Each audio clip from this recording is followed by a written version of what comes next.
जो है हमारा class 10 subject physics chapter number 2 sound, इसकी बात कर रहे थे हम।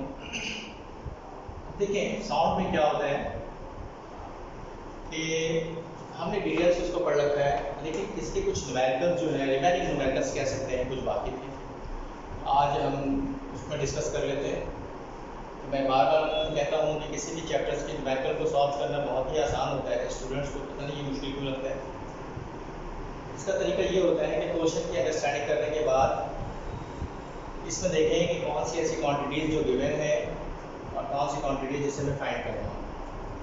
उसको बनाने के बाद आप फार्मूला देखिएगा कि क्या हमें मालूम करना है, उसका फार्मूला क्या होगा।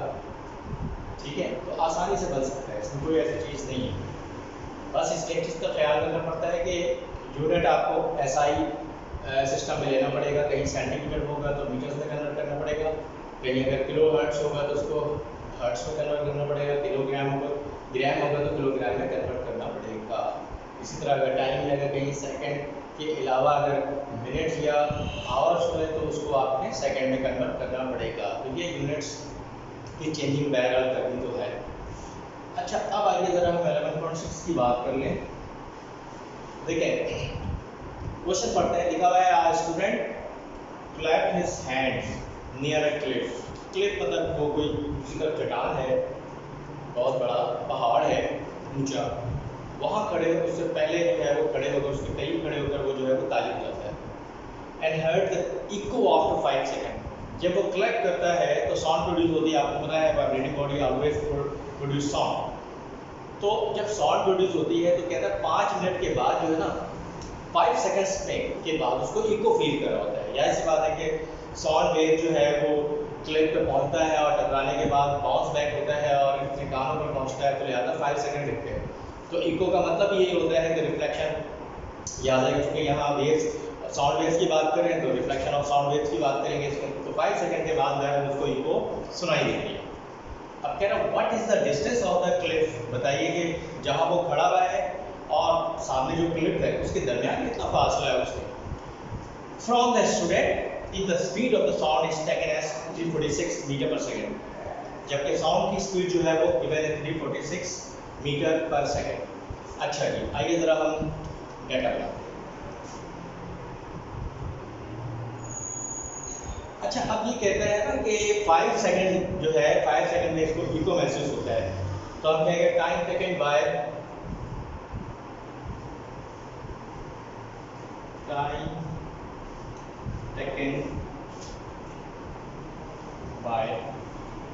ठीक है, time taken by the students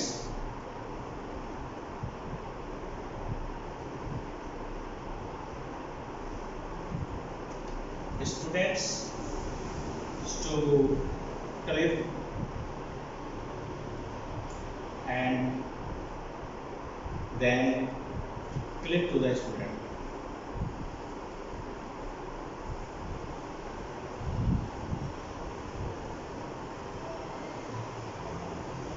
मतलब ये है कि हम ये देखेंगे कि टाइम क्या हुआ है, time taken by the students से क्या टाइम है कि जब वो साउंड प्रोड्यूस कर रहा है, या ये भी कह सकते हैं कि जब ये कह सकते हैं कि साउंड प्रोड्यूस कर रहा है, हम ये कह रहे हैं कि time taken by the sound, ठीक है, फ्रॉम स्टूडेंट। डिटेल आ गया, from student to cliff and then cliff to the students. बल्कि ये इसको इस तरह कर लेते हैं, क्लिप टू द स्टूडेंट। अब इसको इसकी वजाहत थोड़ा कर देते हैं। देखिए कहता है कि जब वो क्लैप करता है यहाँ तो जाहिर सी बात है आवाज़ प्रोड्यूस यानी साउंड प्रोड्यूस होता है। अब जब साउंड जो है वो नियर है, कुछ करीब में क्लिफ है, ऊंचे पहाड़ है, तो जब वो साउंड वेव उसके पास जाता है पहाड़ पर, फिर वहाँ से टकरा कर वापस आता है, तो टोटल टाइम इसको हम कहेंगे क्या कंज्यूम हुआ है, आप कहेंगे 5 सेकेंड। तो इसी चीज़ को हमने यहाँ लिख दिया कि time taken by the sound from students to cliff and then cliff to the students. ये डिटेल्स है, या आप इसको यूँ भी कर सकते हैं total times total time actual में जब वो जा रहा है साउंड वेव्स और उसके बाद क्लिप से टकराने के बाद वापस आ रहा है, तो टोटल टाइम इसने जो लिया है वो है क्या, कह सकते हैं क्या, 5 सेकेंड। तो इसमें हमने लिख लिया टोटल टाइम 5 सेकेंड। ये जो मैंने डिटेल लिखा है ये सिर्फ इसकी डिस्क्रिप्शन के लिए, वजाहत के लिए एक्चुअल में क्या हुआ है। अच्छा, अब लेकिन हमें जो देखना है कि एक्चुअल में क्या क्या रहा, what is the distance of the clip from the students. Student से क्लिप के दरमियानी फासला कितना है क्लिप का। तो इसका मतलब ये है कि ये जो साउंड है ये टू साइडेड है, ये टू साइडेड साउंड की जो है टाइम है, पहले गया है साउंड वेव तो वापस आया तो टाइम लेगा 5 सेकेंड। लेकिन हमें तो सिर्फ जो है वो वन साइडेड डिस्टेंस चाहिए, तो हम यहाँ लिखेंगे टाइम फॉर वन साइड। ठीक है जी, आप लिखेंगे टाइम फॉर वन साइड, कह सकते हैं क्लिप टू द स्टूडेंट्स। चलिए यहाँ लिख देते हैं क्लिप टू द स्टूडेंट। ठीक है जी, तो ये टाइम जो है आप यकीनन 5 को 2 से डिवाइड कर दीजिएगा तो ये हो जाएगा 2.5 सेकेंड्स। ये टाइम एक्चुअल में टाइम है।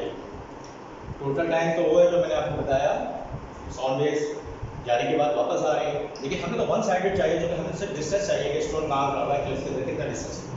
तो अब ये कहेंगे कि टाइम को कुछ डिवाइड कर दीजिएगा, तो लिहाजा हाफ जो है वे है उसका हाफ रास्ता, ये हाफ वे का हमें टाइम पता चल जाएगा 2.5 सेकेंड्स। यहाँ लिख भी दिया क्लिप टू द स्टूडेंट्स ये टाइम।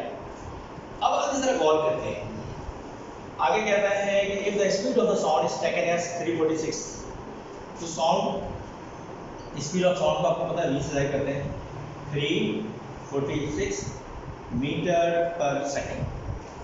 ठीक है जी, चूंकि हमें डिस्टेंस निकालना है, व्हाट इज द डिस्टेंस, तो डिस्टेंस यानी डी निकालना है।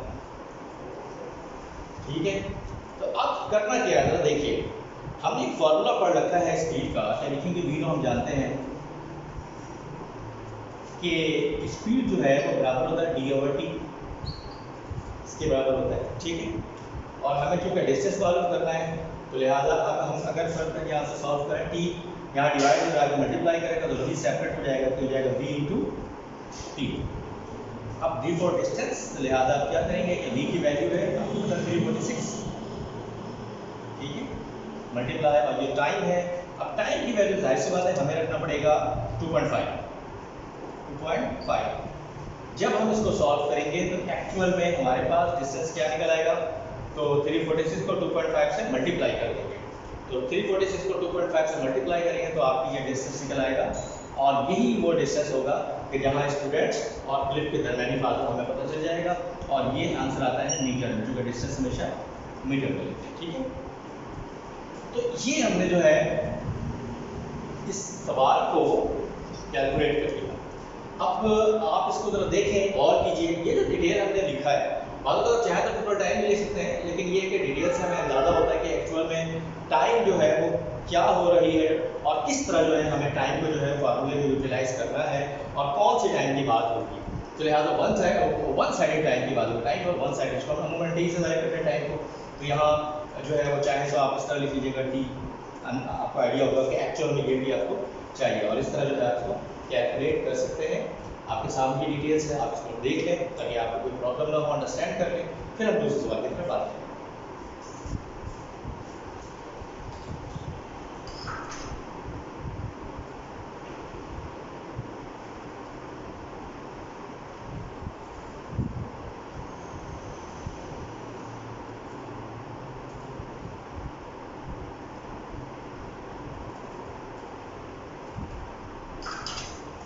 तो आप यकीनन इस सवाल को देख लिया होगा। अब इसको मल्टीप्लाई करके उसको फाइनल रिजल्ट भी देख लेते हैं। 346 मल्टीप्लाई बाय 2.5, 865 मीटर्स, 865 मीटर्स, यानी इसका मतलब ये है जहाँ स्टूडेंट खड़ा है और नियर में जो इसका क्लिप है उसके दरमियान जो फासला है वो 865 है।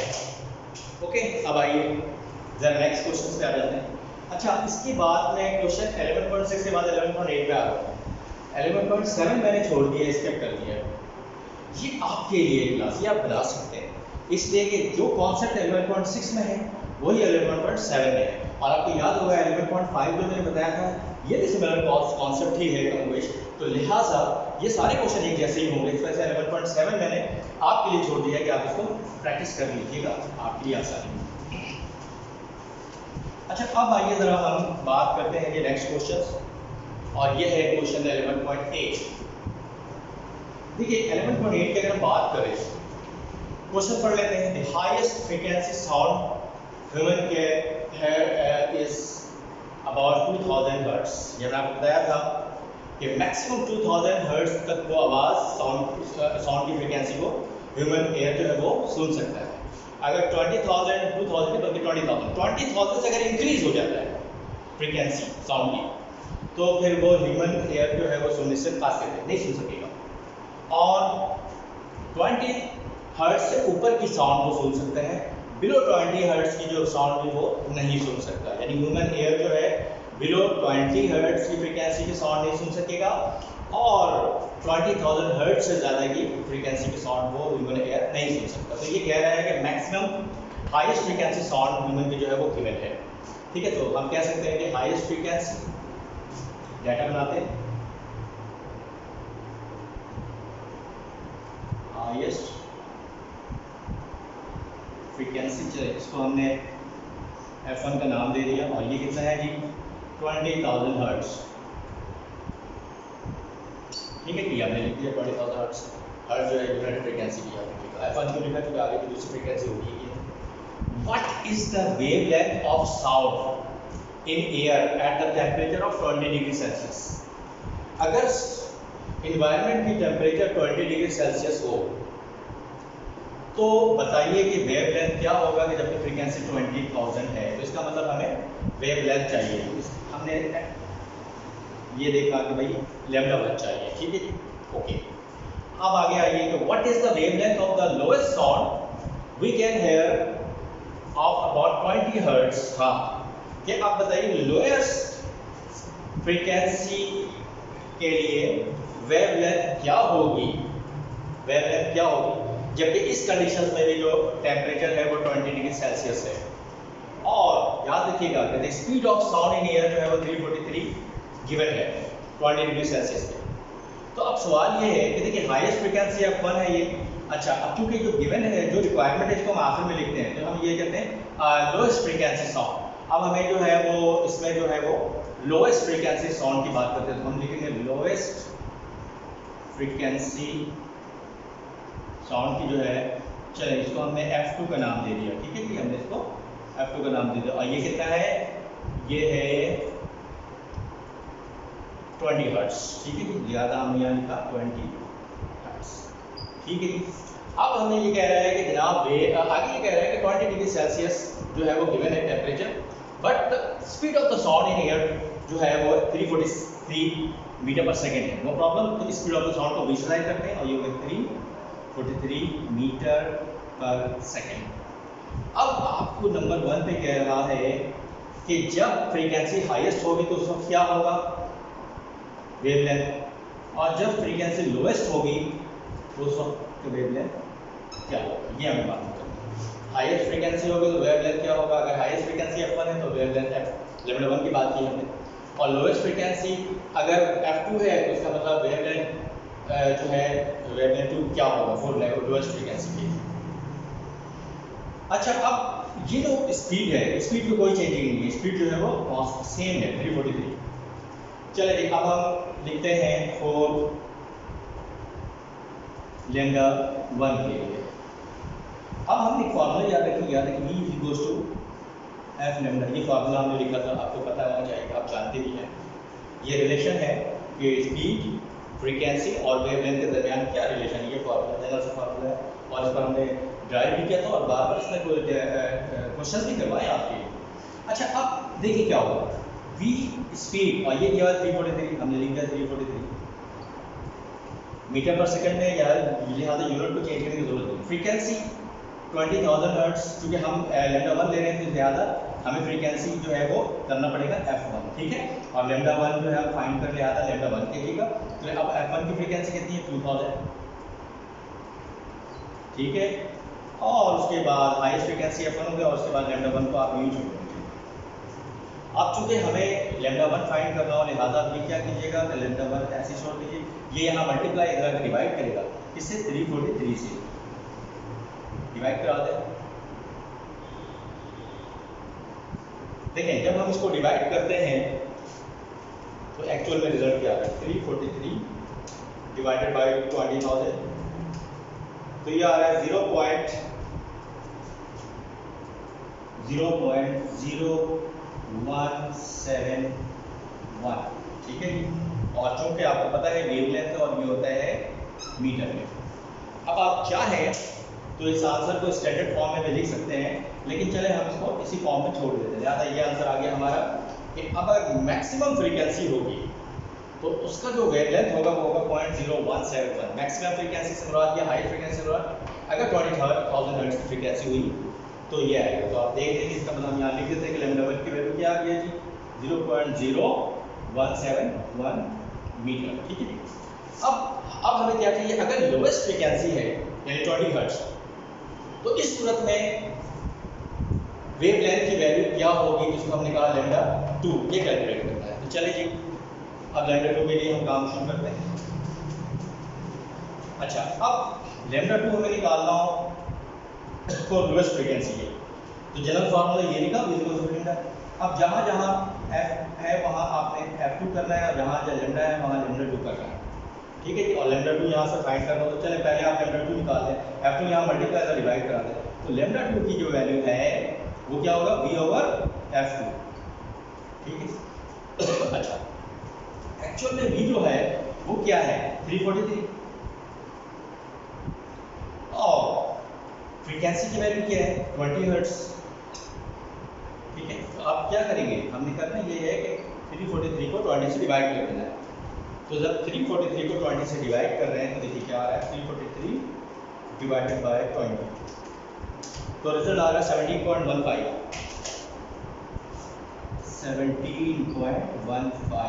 और चूंकि आपको पता है ये वेवलेंथ है, मीटर में आता है, तो लिहाजा लैम्डा 2 की वैल्यू आ गई 17.15 मीटर, ठीक है। तो यही हमें कैलकुलेट करना था कि अगर हाईएस्ट फ्रीक्वेंसी हो तो उस सूरत में वेवलेंथ क्या होगा, और लोएस्ट फ्रीक्वेंसी हो तो उस सूरत में वेवलेंथ क्या होगा।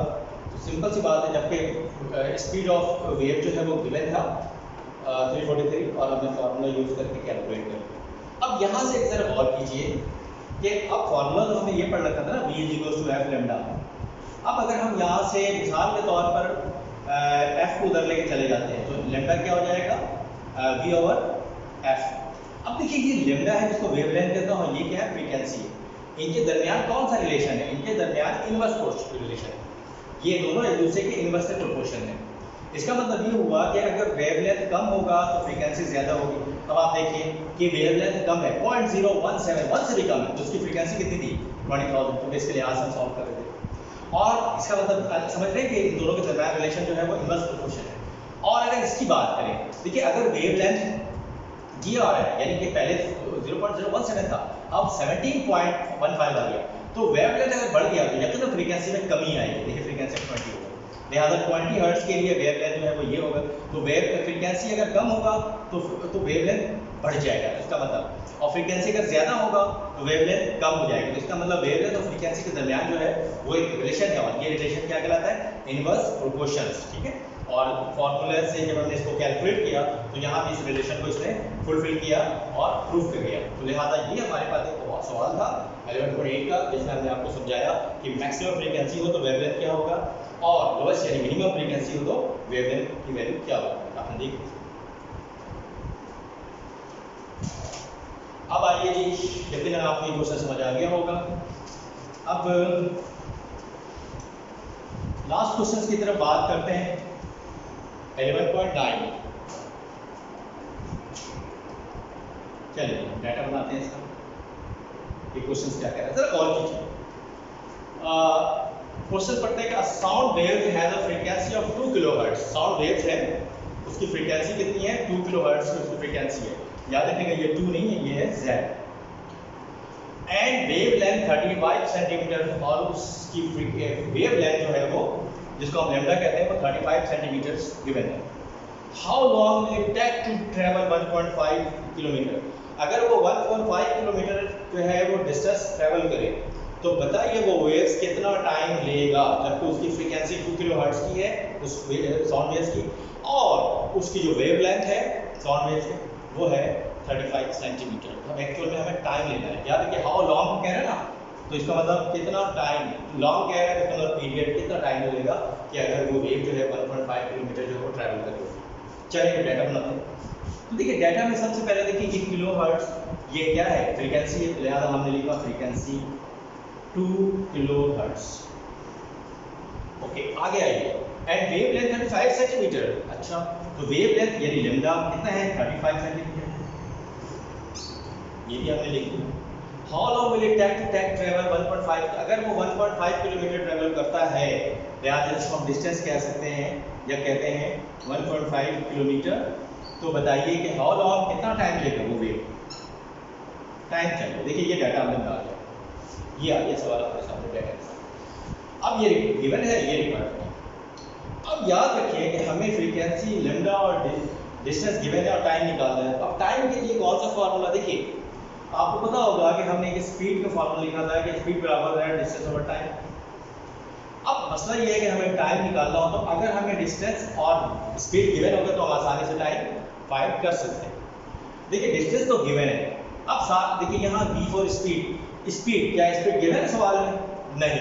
इसका मतलब ये हुआ कि पहले हमें स्पीड फाइंड करना पड़ेगा और स्पीड फाइंड करने के बाद इस फॉर्मूले में रखेंगे तो हम टाइम आसानी से निकाल सकते हैं और यही हमारे पास फाइनल आंसर होगा।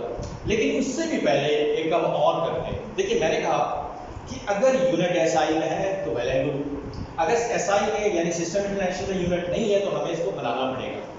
किलो हर्ट्ज होगा तो हमें हर्ट्ज में कन्वर्ट करना पड़ेगा। तो आपको पता है 2000 से मल्टीप्लाई कर दिए, 2 मल्टीप्लाई बाय 1000, सॉरी 2000 बोला 1000, याद है 1 किलो जो है 1000 के बराबर होता है। तो अगर किलो हर्ट्ज से हर्ट्ज में जाना हो तो 1000 से मल्टीप्लाई कीजिए इस वैल्यू को, तो अभी हो जाएगा 2000। अब ये बन गया हर्ट्ज, याद है इस वैल्यू को हम फार्मूले में लिखेंगे। अब ये देखिए सेंटीमीटर है, आपने ये भी समझाया था कि अगर सेंटीमीटर हो तो मीटर में इसको लिखते हैं। तो लिहाजा क्या करेंगे 35 सेंटीमीटर, इसको फौरन 100 से डिवाइड कर दीजिए, 100 से डिवाइड करेंगे हो जाएगा 0.35। अब ये क्या हो गया मीटर हो गया, देखा आपने कैसे चेंज हो रहा है।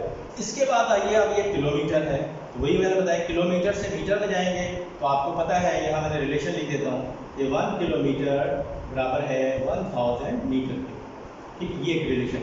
इस तरह यही यहाँ भी रिलेशन कब आएगा कि 1 किलो हर्ट्ज बराबर है 1000 हर्ट्ज। ठीक है, तो 1000 से मल्टीप्लाई, किलो का जिक्र है तो 1000 से मल्टीप्लाई करके मीटर में स्मॉल यूनिट में कन्वर्ट करेंगे। तो देखें क्या है किलोमीटर है, क्या करेंगे 1.5 मल्टीप्लाई बाय 1000। जब आप उसको 1000 से मल्टीप्लाई करेंगे तो ये हो जाएगा 1500 मीटर। ठीक हो गया। तो देखिए हमने क्या किया, सारी यूनिट को वेरिएबल में चेंज कर दिया। जो किलो हर्ट्ज में था हर्ट्ज में कन्वर्ट कर दिया, जो सेंटीमीटर में था उसको मीटर में कन्वर्ट कर दिया, और जो किलोमीटर था उसको भी हमने मीटर में कन्वर्ट कर दिया है। अब हमें टाइम चाहिए, लेकिन मैंने आपको बताया कि अब हमें टाइम से पहले फर्स्ट वी फाइंड स्पीड, लिखते हैं फर्स्ट वी फाइंड स्पीड। ठीक है, वी फॉर स्पीड। चलिए इसका निकालते हैं। देखिए आप फार्मूला लिखिएगा कि v equals to F lambda हमें मालूम है। अब यहाँ से निकाल लेते हैं इसकी वैल्यू। तो देखिए एफ का मतलब क्या है 2 किलो हर्ट्ज, नहीं हमें ये यूज़ करना पड़ेगा 2000 हर्ट्ज। ठीक है, अब वेव लेंथ की बात करेंगे तो इस वैल्यू को हमें लेना पड़ेगा, तो मीटर में कन्वर्ट कर दिया 0.35। अब अगर हम ये है कि इनको मल्टीप्लाई कर देते हैं तो देखिए क्या होगा, देखें 2000 मल्टीप्लाई बाय 0.35 तो आंसर क्या आ रहा है 700 मीटर पर सेकेंड। ये हमने स्पीड निकाला, हमने इस फॉर्मूले को यूज करके स्पीड निकाला। लेकिन हमें स्पीड तो नहीं चाहिए, हमें टाइम चाहिए। तो चलिए आइए टाइम के लिए काम करते हैं। लिखेंगे फॉर टाइम। अब टाइम के लिए देखिए यही फॉर्मूला जो मैंने पहले समझाया था आपको, इसको यूज करना पड़ेगा। v equals to d/t। अब यहाँ से अगर हमें t निकालना है, जो कि बेसिक रिक्वायरमेंट हमें टाइम की, तो ये डिवाइड अगर मल्टीप्लाई करेगा तो फिर स्पीड यानी ये इधर आके डिवाइड करेगा। तो लिहाजा टाइम की वैल्यू क्या हो जाएगी d/v। ये इस तरफ आ जाएगा तो ये नीचे चला जाएगा। ठीक है, तो अब देखिए अब क्या करना है, करना ये है कि d फॉर डिस्टेंस जो कि गिवन है यस 1500 हमें ये लिखना पड़ेगा 1500, और टाइम जो है टाइम तो निकालना है, स्पीड जो है हमारे पास 700 जो हमने फॉर्मूले से निकाल लिया, यहाँ लिखना पड़ेगा 700। ठीक है, ये देख लें आप। यूनिट को हमने चेंज किया सबसे पहले और उसके बाद टी फाइंड करना। तो इस टी जब तक हम वी निकालेंगे टी नहीं निकाल सकते, तो हमने क्या किया, इस फॉर रिलेशन से, इसकी मदद से हमने वी निकाल लिया। जब वी निकल गया तो उसके बाद जनरल फार्मूला लगाएंगे, ये वाला V equal to D over T, cross multiply करके ये टी सेपरेट कर लेंगे, वी की वैल्यू, डी की वैल्यू और वी की वैल्यू जो है उसमें पुट करेंगे और उसके बाद हम इसको सॉल्व करेंगे। तो जब हम 1500 को डिवाइड करेंगे 700 से, तो आंसर आ जाएगा 2.14,